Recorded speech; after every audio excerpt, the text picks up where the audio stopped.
यति बेला हामी देख्न सक्छौँ। कस्तो लाग्यो तपाईँलाई फिल्म? यो फिल्ममा जुन आमा र छोराको कथा देखाइएको छ कस्तो लाग्यो तपाईँलाई?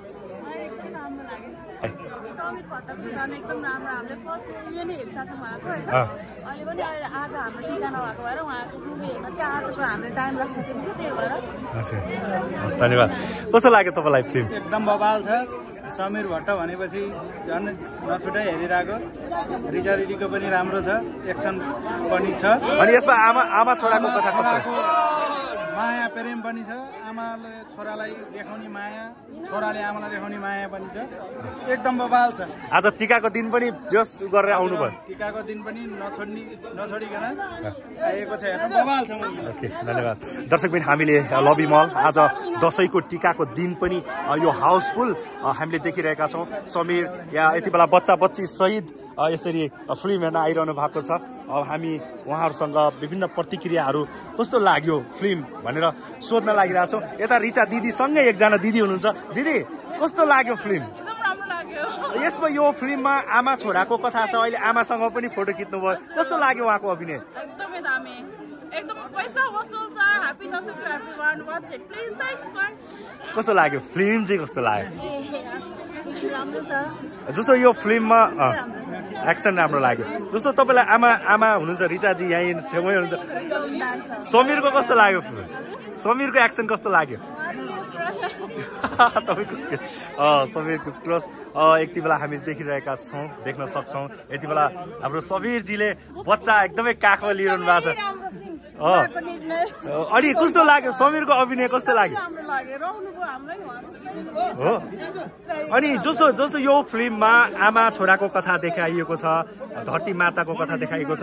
तपाईँलाई चाहिँ यो कथामा चाहिँ कुन कुराले छोयो? आमाको पनि छ, बाबुको पनि छ। किनभने उहाँले त्यसको लागि आफ्नो बलिदान दिनुभयो। सबभन्दा ठुलो आमाले पनि छोरा बुवालाई बलिदान दिनुभयो, सहनु भयो सबभन्दा ठुलो।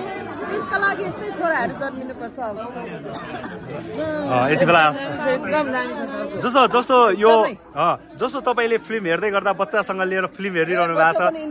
एकदमै इन्ट्रेस्ट भएर हेरिरहेछ बच्चाले। जस्तो यसमा रिचा शर्माजीको पनि हुनुहुन्छ। एकदम दिदीको पनि एकदम राम्रो छ। समीर सरको एकदम राम्रो छ। सबै सन्तोष सेनको राम्रो छ। मेन बनाउनेको आँसु रसायो मेरो छोरा बरिकान छोराको याद आयो, छोरीको याद आयो। आँसु रसायो है, आँखाभरि आँसु आयो है। दर्शकबिन, यति बेला उहाँ समीरजीको काखमा रुनु भएको छ। यो के कुराले छोयो भन्नुहोस् त फिल्ममा तपाईँलाई? के कुराले छोयो? ओके, यति बेला एकदम जुन आमाको छ, समीरजीले एउटा आफ्नो छोरा आमा छोराको कथाले यसरी मान्छेलाई भावविह्वल बनाउँछ भन्ने कुरा यस फिल्ममा देख्न सकिन्छ। समीरजीले पनि उहाँलाई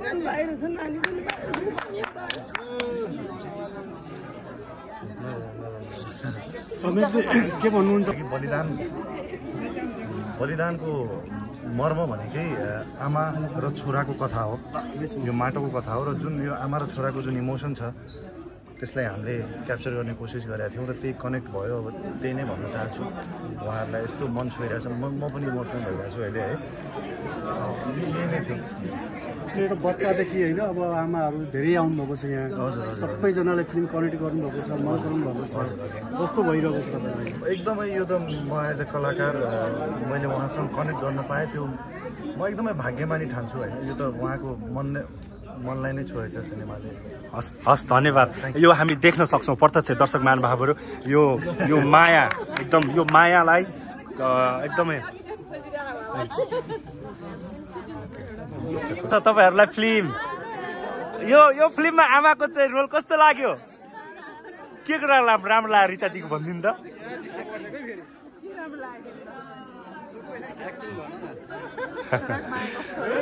छोराको माया कस्तो छ? दर्शक यति बेला हामी यसरी प्रत्येक हाम्रो यता पनि देख्न सक्छौँ।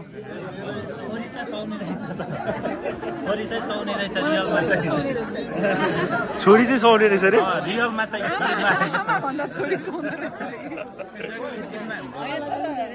मेरो बाबु नानी बाहिर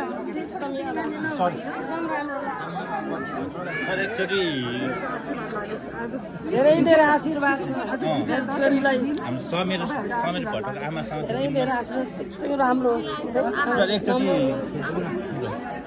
राम्रो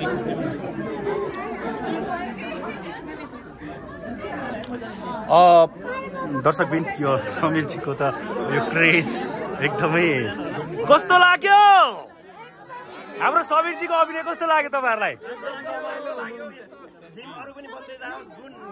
हाम्रो आमा छोराको सम्बन्ध गाँसिएको छ यस्तो हाम्रो सबैमा यस्तै नै गाँसिँदै जाओस् जुन बलिदान दिनुभयो हाम्रो छोराले आमाको लागि यस्तो नै हुँदै जाओस् जस्तो समीर तपाईँकै छेउमा हुनुहुन्छ हिरो यो फिल्ममा जुन फिल्ममा बलिदान दिनुभएको छ उहाँलाई के भन्नुहुन्छ उहाँलाई एकदम आभार प्रकट गर्न चाहन्छु उहाँले यस्तो फिल्मले हाम्रा कति यहाँ हामीले दर्शकहरू रुनुभयो उहाँको फिल्मले गर्दाखेरि आमाहरूको मन थामिएन कतिका बाबुआमा विदेशमा हुनुहुन्छ कति नेपालमा हुनुहुन्छ उहाँले मनदेखि नै यस्तो हृदयघात फिल्म बनाउनु भयो उहाँलाई एकदम आभार गर्दछौँ र उहाँको यो फिल्मलाई हामी स्वीकार गर्दछौँ अझै अरू पनि हामी यस्तो फिल्महरू हेर्नलाई हलमा आउँ हामी अरू बाहिरी मुभीहरू नहेरौँ नेपाली मुभीहरू हेरेर सभ्य बनौँ फर्स्ट टाइम हलमा आएको फिल्म हेर्नलाई मेरो घर चाहिँ उदयपुर फर्स्ट टाइम फिल्म हेर्न आउनु भयो हलमा चाहिँ फर्स्ट टाइम आएको फर्स्ट फिल्म मेरो पनि हलको यो चाहिँ हो एकदम राम्रो लाग्यो होइन एउटा म लभर होइन म पनि मान्छे हो त्यही भएर एकदम यस्तो डेडिकेट हुनुपर्छ आफ्नो आमाप्रति होइन एउटा जस्ट एउटा छोरा मान्छे भइसकेपछि एउटा जिम्मेवारी चाहिँ निभाउनुपर्छ आमाप्रति र देशप्रति जति हुनुपर्ने एउटा होइन रेस्पोन्सिबिलिटी चाहिँ आफूले पुरा गर्नु जस्तो लाग्छ मलाई र यो पार्ट चाहिँ मैले सिकेँ जस्ट आजको मुभीबाट हेरेर तपाईँलाई कस्तो लाग्यो एकदम बब्बाल सर यो फिल्म हेर्दै गर्दाखेरि तपाईँहरूले के कुरा चाहिँ बुझ्नुभयो तर पहिलाको नेपाली फिल्ममा तर राम्रै हुन्थ्यो तर यो लेभलको एक्सन चाहिँ हुँदैन थियो होइन यो लेभलको एक्सन चाहिँ थिएन पहिला तर अहिले चाहिँ एक्सन हिरो भन्नुपर्दा पनि समीर भट्ट नै चिनिन्छ यस्तो राम्रो एक्सन गर्नुभएको छ तर सन्तोष सेनको दाइको पनि राम्रै छ अनि पुरा नेपाल एक तरफ समीर भट्ट एक तरफ भन्नु त तपाईँलाई कस्तो लाग्यो फिल्म स्याक्कै भोजपुरबाट पहिलोपटक हेर्नुभयो तपाईँले फिल्म धेरै राम्रो लाग्यो नेपाली फिल्म नै हेरिन्छ त्यो पनि आज हलमा जो मोबाइलमा हेर्नुहुन्थ्यो आज हलमा पहिलोपटक तपाईँहरूको फिल्म आज हलमा हेर्नुभयो धेरै खुसी छु